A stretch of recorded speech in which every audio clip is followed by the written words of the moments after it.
உறவுகளுக்கு வணக்கம். மீண்டும் அனைவரையும் சந்திப்பதில் மகிழ்ச்சி. இன்று பெரிதும் பேசு பொருளாக இருக்கின்ற விஷயங்கள் ஏற்கனவே பகிரப்பட்ட விஷயங்கள் தான். அதாவது இந்த டாக்டர் அர்ச்சனாவினுடைய பிரச்சனை ஒன்று, அதே மாதிரி எம்பி ஸ்ரீதரன் அவர்களுடைய பிரச்சனை. இரண்டு விஷயங்களும் இன்று பெரிதாக பேசு பொருளாக இருக்கிறது. அது மட்டும் இல்லாமல் பாராளுமன்றத்தினுடைய அமர்வினுடைய இன்றைய முதல் நாளில் பார்த்தீங்கன்னு சொன்னால் அங்கே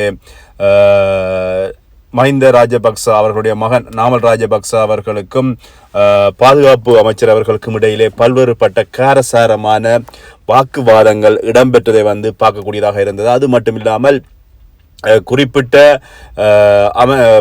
பாராளுமன்ற உறுப்பினர் மீது, அதாவது மஹிந்த ராஜபக்ச அவருடைய மகன் நாமல் ராஜபக்ச அவர்கள் மீது பார்த்தீங்கன்னா பாதுகாப்பு அமைச்சர் பார்த்தீங்கன்னா பல்வேறுபட்ட கேள்விக்கணைகளை தொகுத்திருந்தார். அதற்கான அடிப்படை காரணம் என்னென்று சொன்னால், நாமல் ராஜபக்ச சொன்ன விஷயம் நீங்கள் கிளீன் ஸ்ரீலங்கா என்கின்ற திட்டத்தின் பேரில் ராஜபக்ச குடும்பத்தினரை மட்டுமே நீங்கள் கிளீன் பண்ணுறீங்களே ஒழிய வேறு எந்த ஒரு விஷயங்களையும் நீங்கள் கிளீன் பண்ணுறீங்கள் இல்லை, இப்படிப்பட்ட விஷயங்களை கதைக்கின்ற பொழுது அங்கே பதிலளித்த பாதுகாப்பு அமைச்சர் என்ன சொல்லியிருக்காங்க, உங்களால் தான் கொலைகள் நடைபெற்றது. ஊடகவியலாளர் கொலையாக இருக்கலாம், விளையாட்டு வீரர் கொலையாக இருக்கலாம், அல்லது பாராளுமன்ற உறுப்பினருடைய கொலைகளாக இருக்கலாம், எல்லாமே செய்தது நீங்கள் தான் அப்படி என்று சொல்லி நாமல் ராஜபக்ச அவர்களுடைய வாயை அடைப்பதற்காக அங்கே பார்த்தீங்கன்னா பல்வேறுபட்ட கருத்துக்களை பாதுகாப்பு அமைச்சர் சொல்லியிருந்தார். இந்த வேளையில் பார்த்தீங்கன்னு சொன்னால் குறிப்பிட்ட நாமல் ராஜபக்ச அவர்கள் ஒரு கட்டத்துக்கு அப்புறமாக தன்னுடைய வாயை மூடிக்கொண்டு வந்ததை பாராளுமன்றத்திலிருந்து வருகின்ற நேர்லைனூடாக காணக்கூடியதாக இருக்கிறது. அது மட்டும் இல்லாமல் எங்களுடைய ஸ்ரீதரன் எம்பி அவர்களுடைய பிரச்சனையும் பெரிய ஒரு பேசு பொருளாக இருக்கிறது. இன்றைய சமூக வலைத்தளங்கள் அல்லது இந்த அரசியல் ஆய்வாளர்களிடையே பேசு பொருளாக இருக்கிற விஷயம் என்னென்னு சொன்னால், குறிப்பிட்ட எம்பி ஸ்ரீதரன் அவர்கள் பார்த்தீங்கன்னு சொன்னால் இந்தியாவுக்கு போகின்ற பொழுது எங்களுடைய இலங்கை கட்டுநாயக்க விமான நிலையத்தில் அவரை பாதுகாப்பு படையினர் இல்லை, அவரை பார்த்தீங்கன்னா விசேட பரிசோதனை செய்தது. அது மட்டுமல்ல அவருடைய பாஸ்போர்ட்டில் பார்த்தீங்கன்னு சொன்னால் பேர் பிள்ளையாக இருக்கிறது. இப்படிப்பட்ட பல்வேறுபட்ட விஷயங்கள் காரணமாக அவரை வெளியே போக விடாமல் தடுத்ததன் காரணமாக சர்ச்சையாக விஷயங்களை பாராளுமன்றத்தில் தனக்கு நீதி கேட்டு அவர் போராடினார். இது சம்பந்தமாக முழு விஷயங்களுக்கும் பொறுப்பு சுமந்திரன் அப்படி என்ற அந்த எங்களுடைய தமிழரசு கட்சிகள் இருக்கின்ற தமிழரசு கட்சியினுடைய பேச்சாளராக இருக்கின்ற சுமந்திரன் தான் இதற்கெல்லாம் காரணம். அவரும் குறிப்பிட்ட இலங்கையினுடைய விமான நிலையத்தில் பணியாற்றுகின்ற அதனுடைய பொறுப்பதிகாரியும் நெருங்கிய நண்பர்கள்.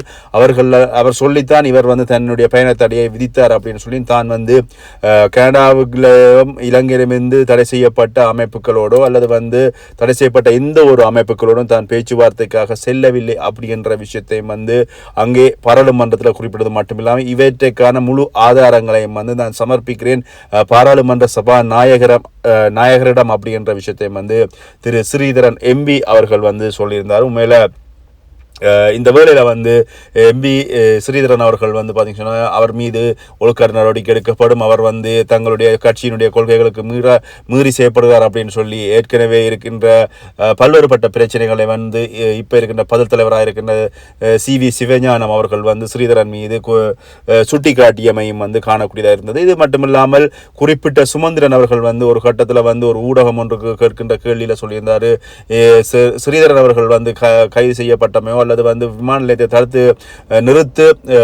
நிறுத்தி அவரை அவருடைய பயணத்தடையை பரிசோதித்தது எல்லாமே பார்த்தீங்கன்னு சொன்னால் தனிதரை ஒரு ஊடகம் ஒன்றின் ஊடகத்தான் அறிந்தேன் அப்படின்ற விஷயத்தை எதுவுமே தெரியாதது போல பட்டும் படாமலும் கதைத்த விஷயங்கள் சமூக வலைத்தளங்களில் பகிரப்பட்டு கொண்டு இது சம்பந்தமாக நிறைய பேசு பொருளான விஷயங்கள். அதாவது ஒரு தனி வீட்டு பிரச்சனை அல்லது ஒரு கட்சிக்குள்ளே இருக்கின்ற பிரச்சனையை பாராளுமன்றத்தில் கொண்டு போய் பேசுவது அப்படின்றது அநாகரிகம் என செயலாக சொல்லப்படுது. அதே மாதிரி ஒரு தமிழ் மக்களினுடைய பிரதிநிதிகளாக இருக்கிற நீங்கள் தமிழ் மக்களினுடைய பிரச்சனைகளை பாராளுமன்றத்தில் பேசாமல் உங்களுடைய தனிப்பட்ட பிரச்சனைகளை கொண்டு போய் பாராளுமன்றத்தில் பேசுகிறீர்களே அப்படி என்ற விஷயம் பேசப்படும். நான் இந்த நேரத்தில் திரு ஸ்ரீதரன் அவர்கள் தன்னுடைய சிறப்புரிமை மீறப்படுவதாக பாராளுமன்ற சிறப்புரிமை மீறப்படுவதாகவும் தன்னுடைய பாதுகாப்பு ஊழியர்கள் மாற்றப்பட்டது சம்பந்தமான விஷயங்களும் சொல்லியிருந்தேன். அது மட்டும் இல்லாமல் அங்கே பார்த்தீங்கன்னு சொன்னால் இவருக்கு சார்பாக எங்களுடைய அமைச்சர் பௌசி அவர்களும் வந்து ஆதரவு குரல் கொடுத்தார். சொன்னால் அவர்கள் இருவருமே தான் வந்து விமான நிலையத்தில் வந்து செல்கின்ற பொழுது HM பௌசி அவர்கள்லாம் வந்து இவரை அங்கே இருக்கின்ற விமான நிலையத்தில் இருக்கின்ற அதிகாரிகளோடு கதைச்சு இவரை கூட்டிக் கொண்டு போன விஷயங்கள் எல்லாமே வந்து இதற்றை தெளிவுபடுத்தியிருந்தார் பாராளுமன்றத்தில் வந்து பௌசி அவர்கள். சரி, இந்த விஷயங்கள் வந்து இவ்வாறு இருக்கின்ற வகையில் வந்து இன்னொரு பிரச்சனை தொடர்ச்சியாக எங்களுடைய டாக்டர் அர்ச்சனா மீது அவர் எங்கே போனாலுமே நல்லது செய்ய போகின்ற முழு இடமுமே வந்து அவருக்கு தடை அல்லது வழக்கு. இது வந்து ஒரு பெரிய ஒரு சர்ச்சையான பிரச்சனையாக இருக்கிறது. எங்கே போனாலுமே அவர் மீது ஏதாவது ஒரு பிரச்சனையை வந்து அது தானாக வருகிறதா அல்லது வந்து அது உருவாக்கப்படுகிறதா அப்படின்ற ஒரு கேள்விக்குறி இருக்கிறது. இந்த வகையில் வந்து இன்று சமூக வலைத்தளங்களில் வந்து பேசப்படுகின்ற விஷயம் வந்து பார்த்தீங்கன்னா, டாக்டர் அர்ச்சனா அவர்கள் வந்து அந்த குறிப்பிட்ட ஒளி அதாவது வந்து லைட்டோடு போகின்ற பொழுது அது சம்பந்தமாக மறித்த அந்த போக்குவரத்து போலீசார் கௌரவ பாராளுமன்ற உறுப்பினர் டாக்டர் அர்ச்சனா அவர்களை வந்து பார்த்தீங்கன்னா கலைச்ச விஷயத்துக்கு அப்புறமா இவர் டாக்டர் அர்ச்சனா அப்படின்றதுக்கு அப்புறமாகத்தான் இவரை வந்து பழிவாங்கணும் என்கின்ற நோக்கத்தில் தான் இவ்வாறான விஷயங்கள் இடம்பெற்றிருக்கிறது போல தெரிகிறது அப்படின்னு சொல்லி முகநூல்ல அல்லது சமூக வலைத்தளங்களில் பேசப்படுகிறது. அது மட்டும் இல்லாமல் டாக்டர் அர்ச்சனா இது சம்பந்தமான தெளிவாக சொல்லியும் அவரை வந்து மீண்டும் அவரை வந்து கோபம் பெறுகின்ற வகையில் குறிப்பிட்ட காவல்துறையினரோ அல்லது வந்து போக்குவரத்து போலீசார் பேசிய விடயங்கள் வந்து பார்த்தீங்கன்னு சொன்னால் இன்னமும் அளவுக்கு அதிகமாக வருகிறது. இந்த வேளையில் வந்து போலீஸ் பேச்சாளர் அவர்கள் சொல்லுவார் சொன்னால் போலீஸினுடைய ஊடக பேச்சாளர் சொல்லுவார் சொன்னால் நிச்சயமாக டாக்டர் அர்ச்சனா சம்பந்தமாக அந்த ஒளி லைட் வந்து போட்டு கொண்டு வருவதற்கு எந்த விதமான தடையும் இல்லை. அது சம்பந்தமாக காவல்துறையினருக்கு தெரியாமல் இருக்கிறது அப்படின்றது வந்து ஏற்றுக்கொள்ள முடியாத ஒரு விஷயமாக இருப்பதாகவும், அது மட்டும் இல்லாமல் டாக்டர் அர்ச்சனாவை பொறுத்தவரையில் வந்து அவரோட தங்களுடைய போக்குவரத்து சட்டத்தை வந்து மதிக்கவில்லை அப்படின்ற விஷயத்தையும் வந்து அதனால தான் வந்து அவர் மீது வழக்கு தாக்கல் செய்திருக்கிறோம் அப்படின்னு சொல்லப்பட்டதாக ஒரு ஊடகத்தில் வந்து பயிலப்பட்டிருக்கிறது. இது ஒரு புறம் இருக்க, எங்களுடைய இலங்கையினுடைய சுகாதார அமைச்சர் அதே மாதிரி ஊடக அமைச்சரிடம் இருக்கின்ற நலிந்த அவர்களிடம் கேட்கின்ற பொழுது டாக்டர் அர்ச்சனா பாராளுமன்ற உறுப்பினர் தவிர்த்து அவர் வந்து பார்த்தீங்கன்னு சொன்னால் ஒரு தனி நபராக அவர் மீது சட்டத்தை நடவடிக்கை எடுக்க வேண்டும் என்று சொன்னால் அதாவது வந்து ஒரு குறிப்பிட்ட போலீசாரிடம் வந்து வாக்குவாதத்தில் ஈடுபடுகின்ற பொழுது யார் பக்கம் பிழை இருக்கிறது சரி இருக்கிறது என்பதை பார்த்து அதுக்கேற்ற வகையில் வந்து டாக்டர் அர்ச்சனா மீது சட்ட நடவடிக்கை எடுக்க வேண்டும் அப்படின்ற வகையில் வந்து அவர் தன்னுடைய கருத்தை கூறியிருப்பதாகவும் அந்த குறிப்பிட்ட ஊடகங்களில் வந்து பயிரப்பட்டிருக்கு. அதே நேரம் வந்து இன்னொரு விஷயம் வந்து முழு சமூக வலைத்தளங்களில் இருக்கின்ற அத்தனை ஊடகங்களையும் பார்த்தீங்கன்னு சொன்னால் டாக்டர் அர்ச்சனா வந்து கைது செய்யப்படுவார் அப்படின்னு சொல்லி பல்வேறுபட்ட கோணங்களில் வந்து தங்களுடைய கருத்துக்களை சொல்லிக் கொண்டிருக்கிறார்கள். ஆனால் இதுவரை டாக்டர் அர்ச்சனா வந்து எந்த விதமான கைதுகளும் இடம்பெறவில்லை. அது மட்டும் இல்லாமல் நீதிமன்றத்தினுடைய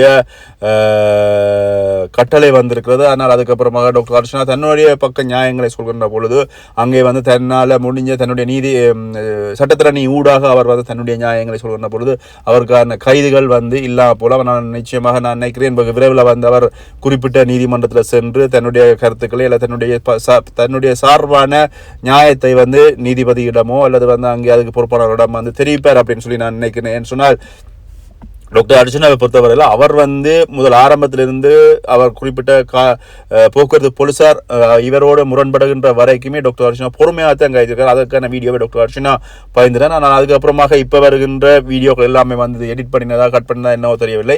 ஆனால் அத்தனை வீடியோக்களுமே வந்து உடனடியாக நடந்த வீடியோக்களை வந்து எந்த விதமான எடிட்டிங்கும் இல்லாமல் பகிர்கின்ற பொழுதுதான் நிச்சயமாக விஷயம் வந்து. ஆனால் இது சம்பந்தமாக டாக்டர் அர்ச்சனா ஊடகங்களுக்கு தெரிவித்த பொழுது நாம் வந்து களவு செய்யலை அல்லது குடுகஞ்சா கடத்தவில்லை, நாம் வந்து நேர்மையான வழியில் போகிறோம், நான் இந்த பாராளுமன்றத்தினுடைய சிறப்புரிமை பெற்ற ஒரு பாராளுமன்ற உறுப்பினர் அப்படின்ற விஷயங்கள் எல்லாவற்றையும் குறிப்பிட்ட போக்குவரத்து போலீசாரை காண்பித்ததுக்கு அப்புறமாகவும் அவர்கள் வந்து இது போலியான டாக்குமெண்ட் அப்படின்னு சொல்லி, அதாவது வந்து போலியான சான்றிதழ்கள் அப்படின்னு சொல்லி இது சம்பந்தமான அத்தனை விடயங்களையும் வந்து நான் காவல்துறையினருக்கு வந்து தெளிவுபடுத்ததுக்கு அப்புறமாகவும் தன் மீது வழக்கு தாக்கல் செய்கிறது அப்படி என்பது வந்து தனக்கு தெரியவில்லை. இது உண்மையாக நாங்கள் வந்து சட்டத்தின்படி நடக்கிறதா அல்லது தனக்கு வந்து தனக்கு மட்டும் சட்டத்தை மீறி நடக்கிறதா அப்படின்னு தெரியவில்லை. தான் வந்து எந்த விஷயமாக இருந்தால் தன்னை வந்து நேரடியாக தான் தவறாக இருந்தால் தன்னை வந்து நேரடியாக நெஞ்சில் சொல்லலாம் அப்படின்ற விஷயங்கள் எல்லாமே வந்து டாக்டர் அர்ச்சனா குறிப்பிட்ட சிங்கள ஊடகங்களுக்கு வந்து தன்னுடைய கருத்துக்களை சொல்கின்ற பொழுது சொல்லியிருந்தார்.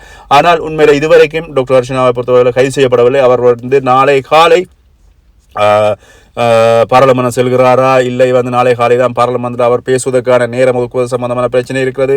அந்த வழியில் இந்த பிரச்சனை வந்திருக்கிறது. நிச்சயமாக டாக்டர் அர்ச்சனா அனுராதபுர நீதிமன்றத்தில் சென்று தன்னுடைய பக்கத்தினுடைய நியாயங்களை வந்து அனுராதபுர நீதிபதியிடம் எடுத்து சொல்லி அதுக்கப்புறமாக இந்த வழக்கு வந்து பிற்போடப்படுகிறதா அல்லது வந்து வழக்கு எப்படி நகர்கிறது, அதுக்கு அல்லது வந்து போலீசார் மீது நடவடிக்கை எடுக்கப்படுகிறதா அப்படின்றது எல்லாமே வந்து நாங்கள் பொறுத்திருந்து தான் பார்க்க வேண்டும். ஆனால் இதுவரைக்குமே ஒரு சில ஊடகங்களை வந்து செய்யப்படுகிறார் அப்படின்னு சொல்லப்படுகின்ற விஷயங்கள் வந்து இதுவரைக்கும் உண்மைக்கு புறமான கருத்துக்களாக இருக்கிறது அப்படின்ற இந்த வீடியோ சொல்லிக்கொண்டு மீண்டும் மற்றொரு வீடியோ சந்திக்கின்றேன். நன்றி, வணக்கம்.